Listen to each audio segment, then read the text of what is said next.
In the B2B world, marketing has been traditionally viewed as a cost center where money tends to flow outwards rather than inwards. It's also been viewed primarily as a support function that's not linked to revenue generation. So, how can marketers change this perception and turn their business unit into a profit center? Welcome to this episode of the B2B Marketers in the Mission podcast, and I'm your host, Christian Klepp. Today, I'll be talking to Jason Kramer, who will be answering this question. He's the founder and CEO of Cultivize, a consulting firm specializing in lead nurturing and CRM implementation. With over 20 years of experience, Jason has worked with global and local brands to help bridge the gap between marketing and sales. Tune in to find out more about what this B2B marketer's mission is.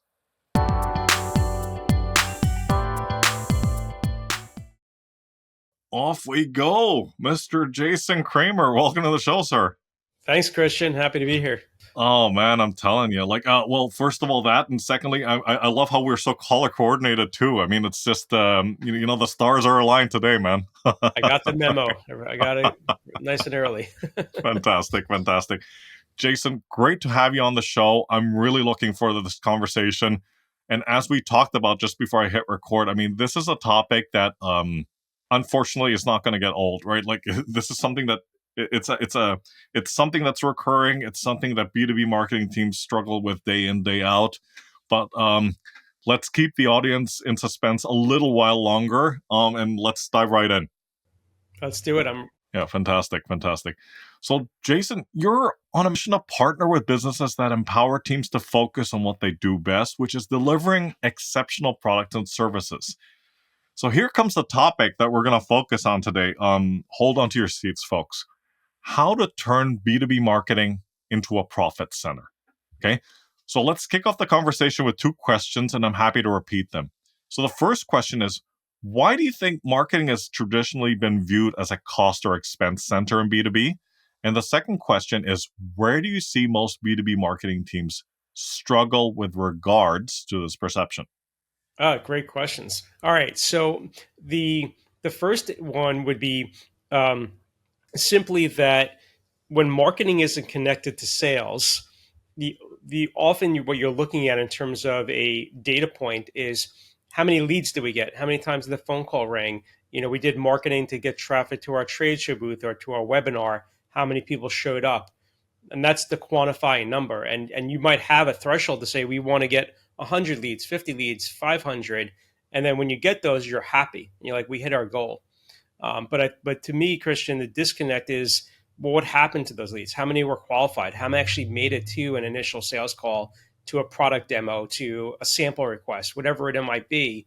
And that's where there's often that disconnect, right? Because you're not then connecting the marketing efforts to the sales efforts. Most CRM platforms, which we'll get in today, can do that, can fix that actually quite easily. And I think the second piece to your question is it's also the marketing job's responsibility to make sure they're collecting the right data.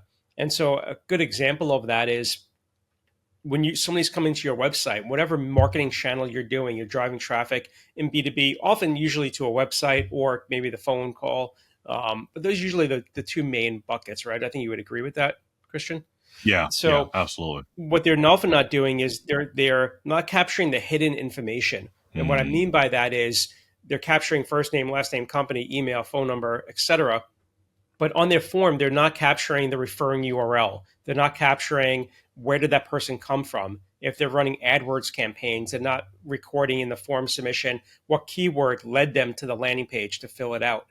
And so part of that is either just not understanding how to technically set that up, or they haven't had the experience to track that type of data, and they're only relying on Google AdWords or whatever marketing platform they're using, right, to run the campaign. And they're not comparing that data to what actually is coming through. Because you and I both know marketing websites, and as good as Google Ads is, there's always going to be some inconsistencies with that information sometimes. And so you want to be able to compare it to another source. And so if you don't have that source of data in your CRM, in your database, then that's going to be the first point of contention where there might be a problem. Absolutely. I want to go back to something you mentioned, briefly, as you were answering, Jason. Yeah, you were talking about how technology and CRM platforms and what have you. You were talking about how that can fix some of these problems. And Right. you and I both know that there's a camp out there that strongly believes, and in fact, they would probably even die on that hill, that no amount of technology or software can fix that gap between marketing and sales. It's all about the processes and the systems put in place and the people. So, what are your thoughts on that? Well, I think it's a little bit of both. It would be my answer. And so the reason I would say both is because you need to have the process and people doing the things the way that needs to be done in order for the systems to work. And so what I mean by that is if you have a quoting system that's running your business and the start of your sales process, right? And Mary and Dave enter quotes one way, Susie and Jonathan enter quotes a different way, right? And there's no consistency to how the tool is being used or the process is being used, then yes, it would be hard, right? And sometimes impossible to have the consistent data flow. But I would argue to say that it's an easy problem to solve because you just need to connect the data points. And connecting the data points isn't so much, yes, it's technical, and yes, it could be complex, but that's where Cultivize steps in. We help solve those problems. But before we even get to that solution, Christian, we have to data map. We have to understand what kind of data are you currently collecting, and what data are you missing that you're not collecting or you're not collecting consistently. And I'll give you a really quick example of what I'm talking about. Very often, when somebody comes to a website, right, and we talked just a minute ago about a form, on a website, a lot of times you don't have a drop down that says, how'd you hear about us? And if you do on a B2B website, it might be generic. I found you through a web search. I found you through like social media. And that isn't going to inform you to really how they found you. And so one thing you could do very easily and very non-techy is make sure that drop down reflects all of the specific ways you are running your marketing. I found you through a webinar. I found you through a trade show or conference. I found you through a referral from an existing customer, right? And if you put all those things in there, then of course somebody could be lazy and pick the first choice, but studies will show that they will more likely pick how they actually found out about you. And that can be sort of like a fallback to getting that to flow in. And then the one thing I'll leave with that is it's not just a website, it's the inbound calls. So if you're in a B2B business and you got a lot of inbound calls, you have to train your internal sales team, whoever's answering the phone. Thanks for calling Cultivize. We really appreciate that. May I first ask, how did you find out about us? And they need to be in that same drop down in the back end system, picking whatever the answer is. I found you through Google search. I found you through, Facebook, through LinkedIn. If they're not asking that question, then again, we're not going to have that original origin of where they came from. That's absolutely right. That's absolutely right. This episode is brought to you by Appunite. One of the biggest challenges I hear from founders, product leaders, and fast scaling startups is this: we have a vision for our product, but we can't build it fast enough. Hiring engineers takes forever, managing an in house team is expensive, and working with agencies, let's be honest, most of them don't really care about your business. That's why so many top startups partner with Appunite. They're not just another dev shop, they're a product development powerhouse. Their team embeds with yours, defines how their work can positively impact your product or business metrics, and builds high performing apps at scale. Whether it's fintech, health tech, or SaaS, they don't just write code, they co create products that grow businesses. So if you're tired of delays, bad code, or agencies that just don't get it, check out appunite.com/grow and build something great. Okay, now back to the episode.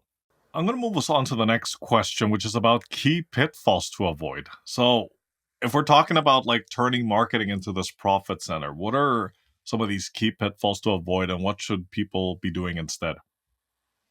Well, I think one thing that a lot of businesses, and I'll say a lot because it's sort of just a blanket statement, but it's the reality that they pick out a number sometimes out of thin air, or they say we're going to spend X percentage of our revenue on marketing, and then they go spend it, but sometimes it's not spent with purpose and with strategy. So Cultivize is not a marketing agency. We don't do lead gen. I used to have a marketing agency for 16 years. I'm a originally a graphic designer, so I mean, I come from the world of marketing. It whether I can't turn that switch off, Yeah, Christian, no matter how much I yeah. try. It just sort of like just goes in my head, There are some right? clues. Um, Sorry to interject, but just for the yeah, benefit of the audience that is listening to the audio version of this, Jason's got this incredible painting in the background that is kind of like, at least from my point of view, it's a hint to his like his graphic design background and history. yeah, I appreciate Yeah, that. So the um, so the point that I'm trying to make is that it sometimes starts with not having clear goals, right? So is the marketing, what's the objective of the marketing? Is it to generate leads? Is it for brand awareness? Is it to get people to attend a trade show, to sign up for a webinar? And so I think that's sometimes where those goals aren't clearly defined, and when you're trying to get approval for marketing and then be able to track the ROI of that, whether it be in your CRM or some other system, those dots often get disconnected.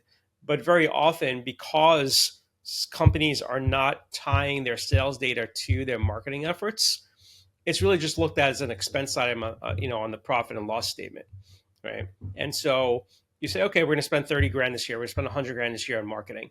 And I think a lot of it also comes, we deal with some companies that are privately held, a lot of family businesses, still doing $8 million a year in business, but they're not publicly traded. And then you have like the owner involved who has passion, right? And fear of missing out, right? So they're doing things from a marketing perspective. They're running TV commercials for 50 grand a year, or radio, or whatever they're doing, because they think their competitors are doing it. And if they don't do it, they're going to lose opportunity.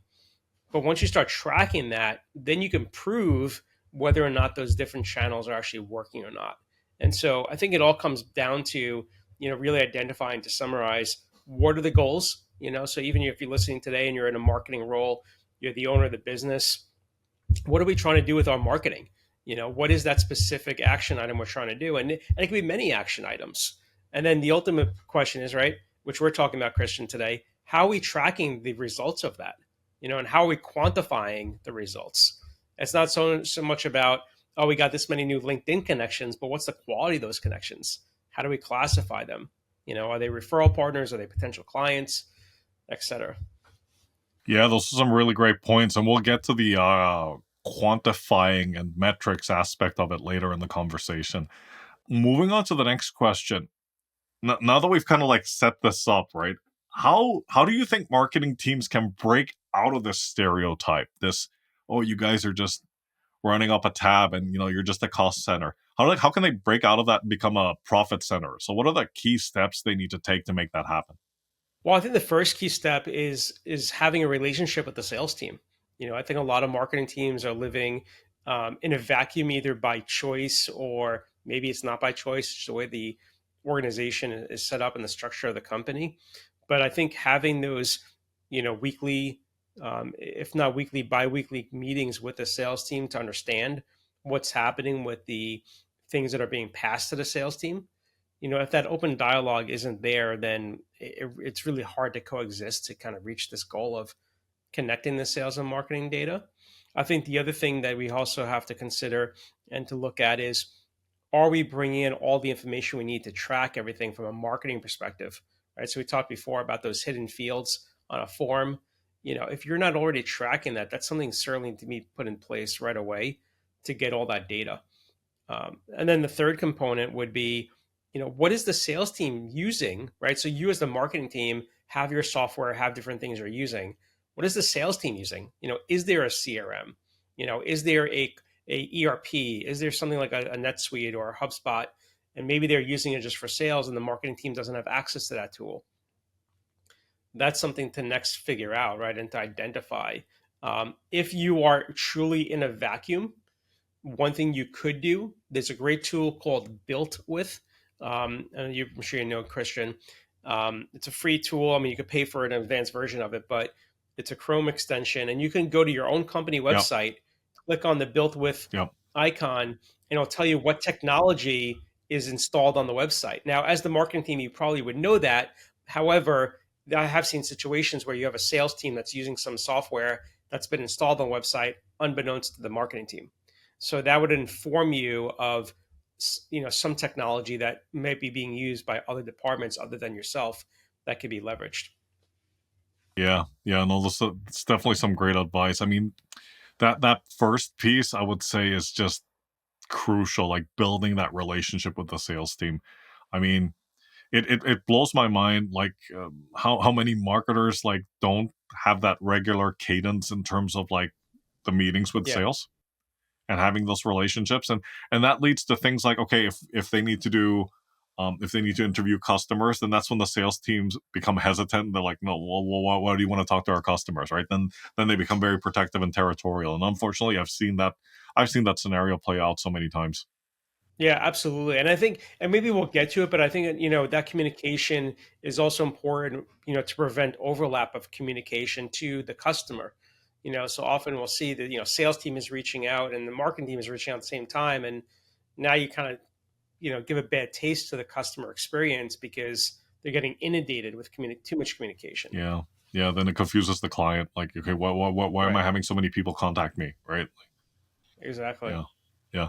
In fact, I think we are going to get to that point in a second. So it's about, like, and you and I have both seen this, right? And we understand the importance that goes into that kind of work, that I call it sometimes preparatory work, right?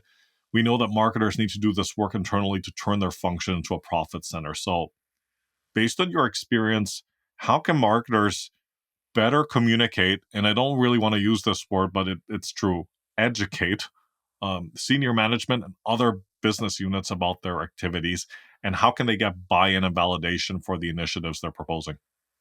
I think it's really simple, right? So to me, we're the marketing team, where our responsibility is to generate not new business, but generate opportunity for new business.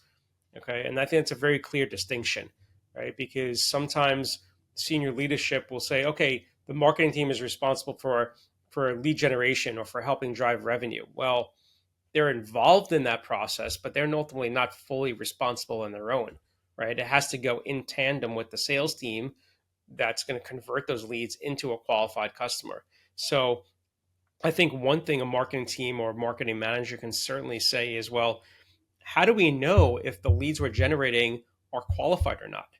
And if we don't know if they're qualified, forget about even if there's a demo or a meeting or anything, right? Or a conversion into a sale. The first step is we need to know if the leads we're generating are good leads for the sales team or bad leads, right? And that's so that we can refine our marketing messaging, our marketing approach, maybe change up our tactic. How often do you hear, Christian, where companies spend all this money going to a trade show or doing a webinar, and they're excited because they get back, 100 Hmm. business cards or Hmm. tons of people sign up, then they find out none of those people are even qualified or even the right type of audience for them, Yep. right? Yep. Yep. And if you don't fix that and recognize that, you're going to keep doing the same bad habit, bad strategy over and over and over to the point where then someone's going to, not be very happy with the marketing team. So I think, just asking that question, like if you don't already know how you're qualifying things and you're not getting that information back, to me, that's definitely the first step. And I think another piece of this too is the marketing team can say, well, listen, in order for us to do our job, and yes, we're the marketing team, we're responsible, but in order for us to do a job in the best possible way, we need feedback from the sales team. We need to say, hey, sales team, you're on the street, your ear is to the ground. You know what the concerns are, what the problems are, what the issues are of potential customers or existing customers that we're trying to solve. And maybe those are changing. Maybe the landscape has changed. Maybe there's a different buying need. Maybe it's more emotional now versus a physical need, right? Of something where this is broken, we need to fix it. Maybe there's other psychological things involved, and so the argument can be made. And I don't like to say argument, but the it can be made to say, well, we need that feedback from the sales team so we could refine our strategy on the marketing side, and it's got to be a symbiotic relationship because at the end of the day both teams are trying to do the same thing, right? They're trying to grow the growth of the business, and so to 100%. have them in a vacuum Yeah. working separately, Yeah. there's no really logic to that I could even sort of like combat to say, well, this could be why someone could do it that way. There really is no reason to have everything siloed. Well, unfortunately, it's how do I put this delicately? It's sometimes the nature of the beast within that organization, that the way that the company is structured, and that's also the Of internal course. culture, right? Like that it's created this atmosphere of competition, tension, versus actually like helping business units to break down those barriers and, to use your word, be more symbiotic. Because I do believe that we're stronger together. And I know I sound like a politician when I say that, but it's there is something to be said, because I've been in these situations too as a marketer, where I've seen how much better the teams can perform if we work together and stop like this cloak and dagger stuff where we just don't reveal, we don't reveal information to each other, right? That's an archaic, outdated way of thinking. Yeah. The other thing I'll add to that too is I think it's also sometimes the senior leadership giving responsibility for some of Yes, these items to the wrong teams. I right. just got off a phone call this morning with somebody that I've been talking to as a prospective customer for a few months now. And they're like, well, everything's on hold until we rebrand and we're building a new website. Okay. We're talking about, CRM, marketing automation, sales automation. Well, I just spoke to, her name is Judy today, and she's like, well, I'm not really involved in that decision right now. There's a new IT person. They're located here in this division, like a completely different state that I'm in. The marketing agency is in the UK. They're talking about, like other things they're looking at. And so the person that's actually going to be using the team that's going to be using the software and making an impact with it has been completely removed from all of the research Hmm. that's being done. Sounds pretty fragmented. It's just, yeah, but to your point, like it's very odd, right? I Yeah, mean, it's just it's and yes, there's nothing we can do from an outside perspective to change that. All we can say is, and so what I said to Judy, just perfect example is, how do I get Cultivize on the preferred list of consultants you're talking to or they're talking to help inform the right decision? And she's like, let me find out, let me get a pathway into that.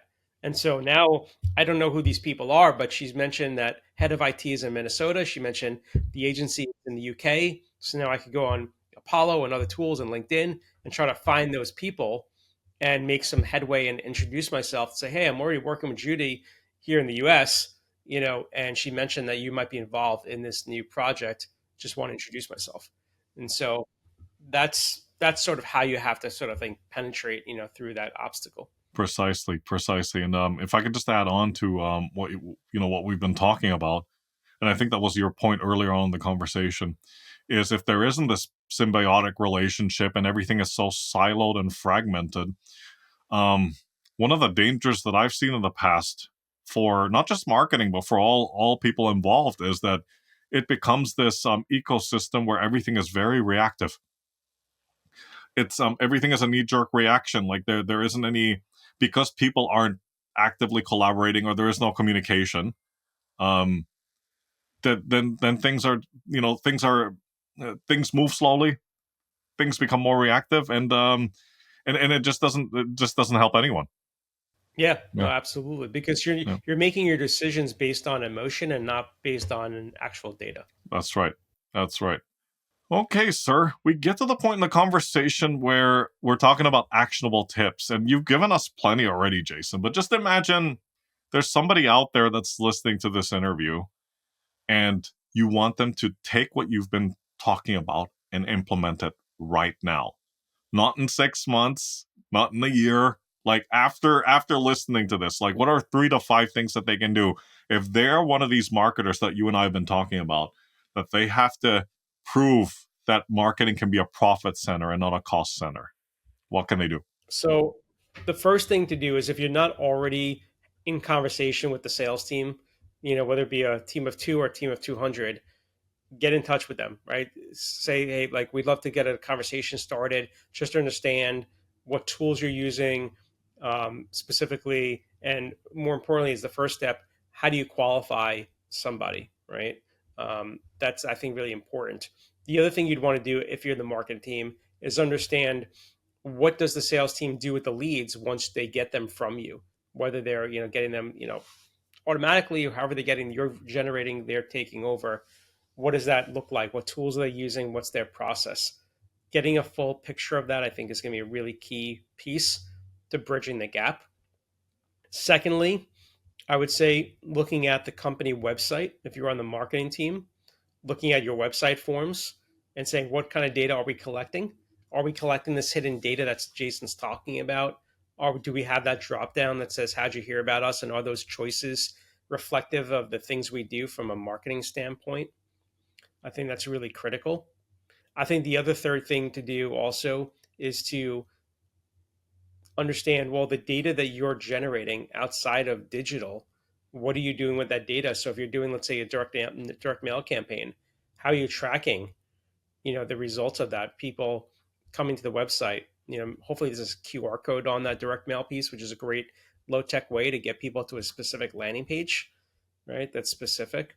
We didn't even get into technical things, Christian, but even tools like CallRail, right, which is a popular. There's many of them out there that track inbound calls through marketing channels. You could have a billboard, right, on Route 85, and there's a phone number. That phone number can be tracked digitally, and the calls could be recorded, and you can see how many calls did we get, what were the quality of the calls, and you could pass that data to your CRM.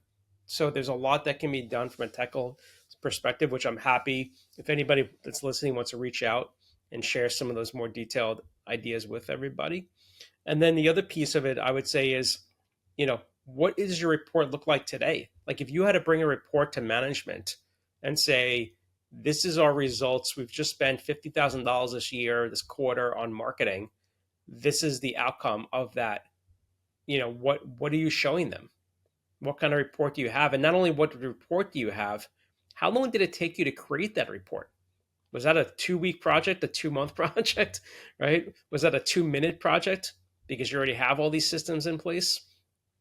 That's going to open up some ideas and also some opportunity to say, oh, wow, we really can't actually show, and this is all about the profit center, right? We can't really show the ROI on our marketing spend. So I would say those would be my tips for sure that you could put into place tomorrow, today, and hopefully not too far in the distant future. Yeah, fantastic tips, especially with regards to like how to analyze and aggregate data, because like we all know that sometimes marketers can just drown in data and they're not even sure what they're measuring. um I love that you brought up call reel. I think this is the fourth time I've heard it in the past 2 weeks. So Oh wow, yeah, okay. yeah, yeah. I promise I make money, no money off of it. No, no, no, no, no, no, no, no. Yeah, yeah. That's not what I was implying. But like, No, no, I yeah, know, I know yeah. you weren't. I was just kidding. Yeah, No, but right. but it's interesting that that's that tool has come up many times in conversation. But also to your last point, so important. It's so important, and I remember back when I was a product manager, and I'm sure you've been in these situations too, Jason, where we had to present to the global board of directors, and we basically had 15 minutes, right? Because they're basically going through all the business units, right? And so marketing was just one meeting that they had that day, and basically we were told 5 slides only, right? So whatever it is that the marketing team had to say about this is our progress for the year, it had to be said in 5 slides. Now, mind you, Jason, like every responsible presenter, we had 5 slides to present and 30 backup slides in case they had questions, right? And we got all the links to the backup slides. So, the in the ideal situation, they would have enough questions for us to be able to elaborate further, and they wouldn't have any major challenges, right? But in case they did, or in case they wanted to dig a little bit deeper, you can go, "Oh, I'm great you asked that question." Click, and then there it goes, right? There are your charts and there are your data, right? The danger is you try to like cram 100 slides into those 15 minutes, and you spend about 12 minutes on slide one, right? Like, Hmm. right? Right. That's the danger, right? But Absolutely. fun times. But you brought it up earlier, and I'd like to go back to it, right? Because you are this is basically like what you do on a daily basis. But if we're talking about metrics, right? And I call this the love it or hate it question, right? But what are these metrics specifically if marketers want to prove that they're a profit center? What are these metrics that they should be paying attention to, and why? So I think the first one that I would look at for sure is the quality of the leads. Now you're going to define that any way you're going to define it, but how many leads came from a specific marketing channel? Out of that, how many did the sales team talk to? And the sales team reported back, yes, these are SQLs, right? Sales qualified leads versus an MQL, marketing qualified lead. So that's the first thing, right? Because that's going to help you understand, are we at least generating the good leads for our sales team? The second thing I would also look at is, if you can get access to the data, what are the conversion points after they qualify somebody, right? So, if it's a qualified lead, what percentage of those, right? Say it's 50%, are qualified.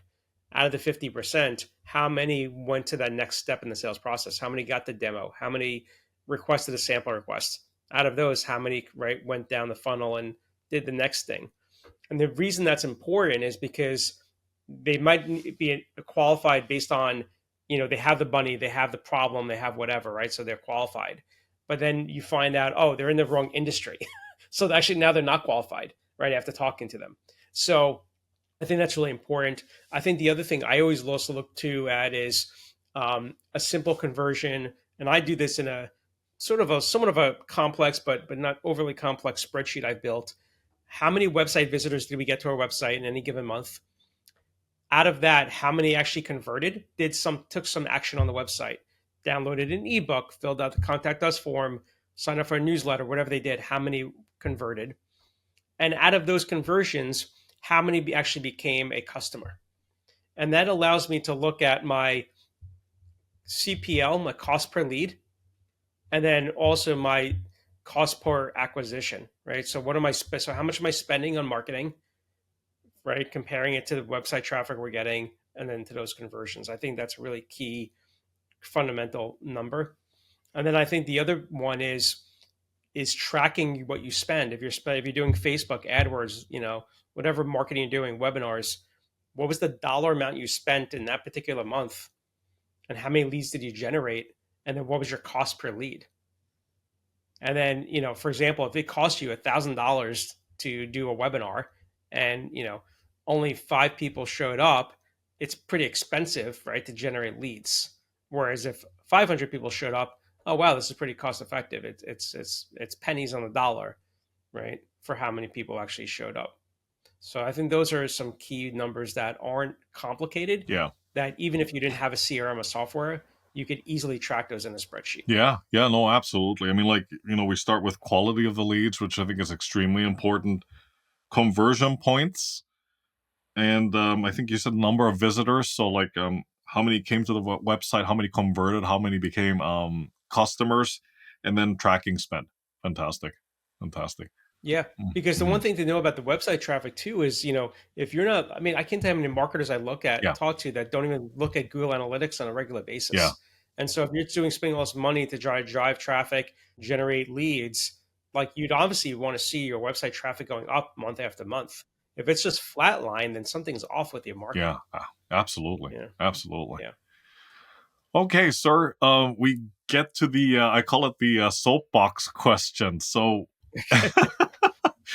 um, what is a status quo in your area of expertise that you passionately disagree with, and why? I think that one that I would disagree with is when it comes to two things. I'm gonna give you two answers Go, that kind of go hand in go hand. for it. So one is we can't change our behavior, and another one is adoption of a new process or a new system. And the reason I disagree with those, just to kind of comment very quickly, Hmm. if you've been doing something one way for a long period of time, of course it's not going to be overnight or even quick sometimes that you're going to change. And so the only way that's possible from my experience is if you have somebody both internally and externally that's going to be an accountability partner and a coach to help you transition to that change.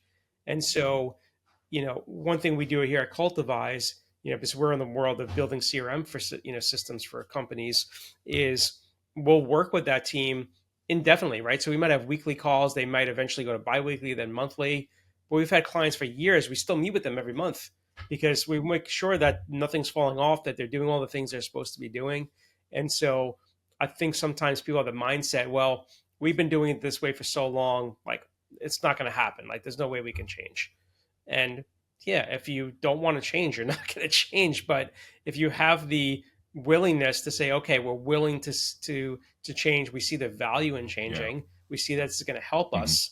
A lot of times the misconception that this type of change is going to require more work. Yeah. It's going to require double data entry. Mhm. It's right. It's going to make life harder, and it's the actually complete opposite of that. I think it's very common to your question, common Yeah. myths that all these things are going to cause more problems than solve. And if it's approached the right way and you have the right partner and right team, it's that won't happen. It will be a breath of fresh air, Yes. Yes. at the end of the day. Absolutely. Absolutely.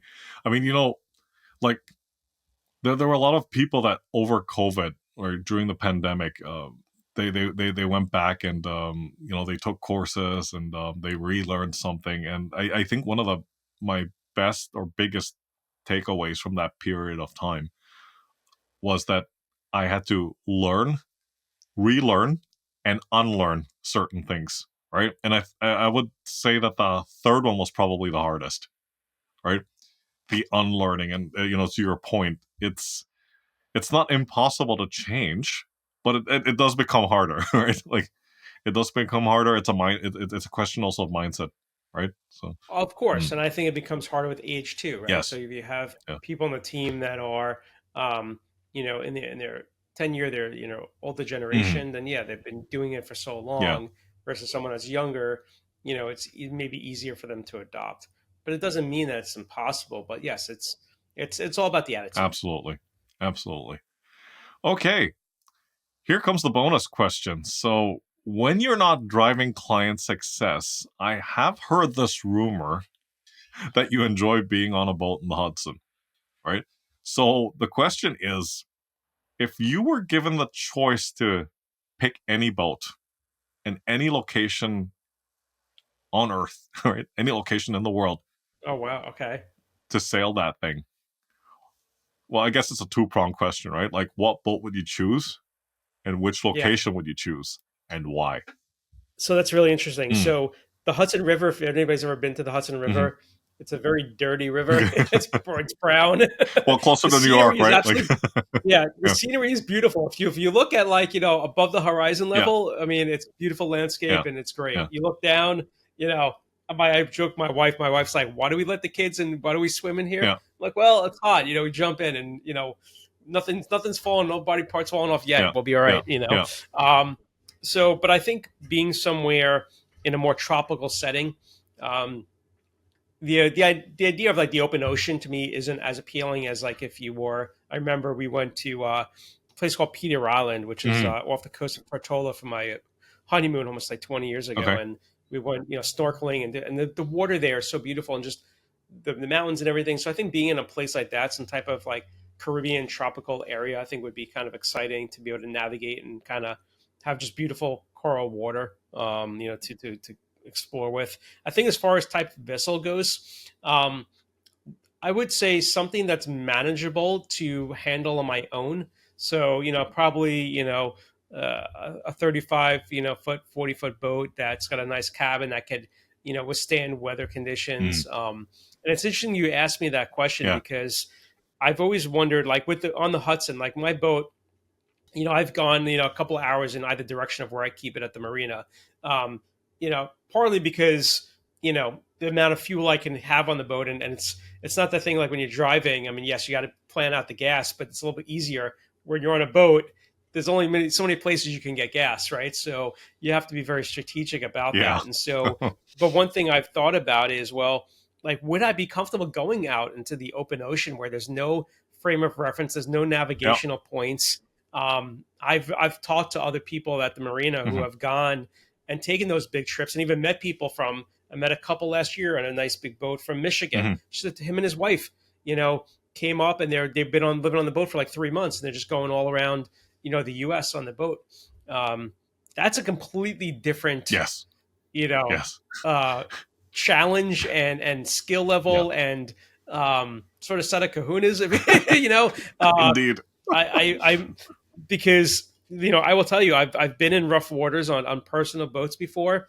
It's not fun. Oh, It could be a little yeah. scary, and you really have to know What you're what you're doing. doing, and be prepared not only for Mother Nature, but just for like mechanically, like if something Something breaks down. breaks down the Mm. boat. So not to go too far into Yeah. to an Yeah. answer, but I have thought about it as my point, Yes. and I'm like, okay, like what would I be willing, to your point about learning, and comfortable with to figure out. Yeah.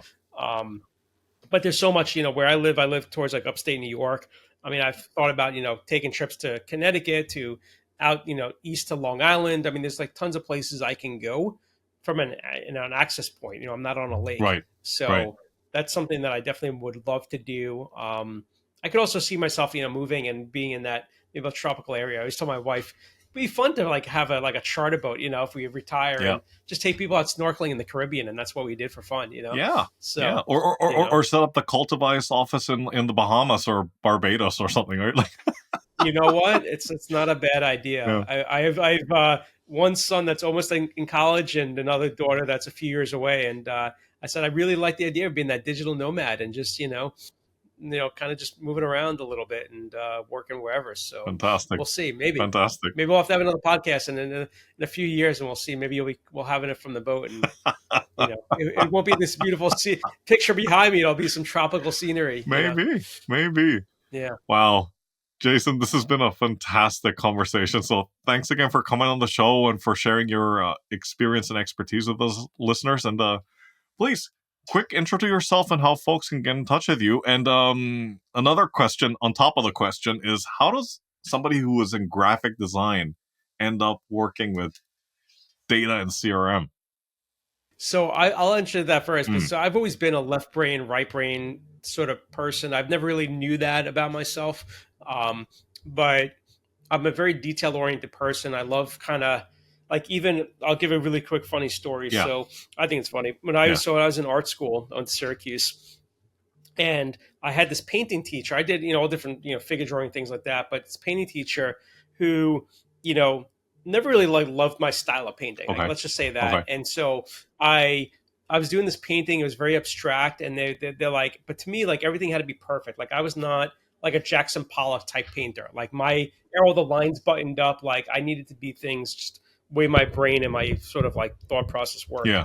And so they saw this very abstract painting I was doing, that they're like, wow, this is really outside like your comfort level. It's great that you've broken out. And they were like, patting me on the back, basically. Little did they know, I had masking tape over the entire canvas. And my plan was to reveal a very like organized structure of a painting on top of the mess I was putting on top of it. And so at the end of like everything dried, and it was getting ready for the presentation, I started peeling off all the tape, and they flipped out. They took that roll of tape, they threw it out the hallway.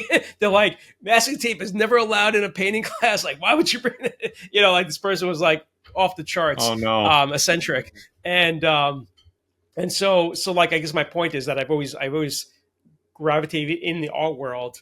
I've always done things in a more sort of like organized fashion. And so I got into this because we started doing a lot of marketing automation, a lot of email marketing, and understanding how CRM plays into that with my old agency. And so when I sold that company about 6 years ago, I was like, well, I think the CRM is where we're going to fix this idea of bridging the gap between marketing and sales. And that was really why I wanted to get into it and start Cultivize, to solve that problem. Everything else we do on top of that, the lead nurturing and all these other things, all sort of got built on top of that foundation, if you will. So as I mentioned, Cultivize, I'm the founder of Cultivize. We're a team of 6. I'm based in New York. Most of the other team, all the team, I should say, is in the U.S. except for one girl, Heather. She's in Canada, up near you, Christian. And the best way for people to find me is to go to afterthelead.com. That's afterthelead.com. On there, you'll find all my social. You can connect with me. There's a link to book a call. And we have a lot of great guides and other assets on there. So even if this topic resonated, there's tons of other topics that I've talked about on other podcasts and articles. So it's just a plethora of information. And if you want to go down the rabbit hole, afterthelead.com is definitely a place to jump in, and you'll be happy with what you find. Fantastic. We'll be sure to drop the link to that website in the show notes. Right. Okay. So, terrific. Once again, Jason, Thanks for coming on the show. Take care, stay safe, and talk to you soon. All right. Thanks, Christian. All right. Bye for now.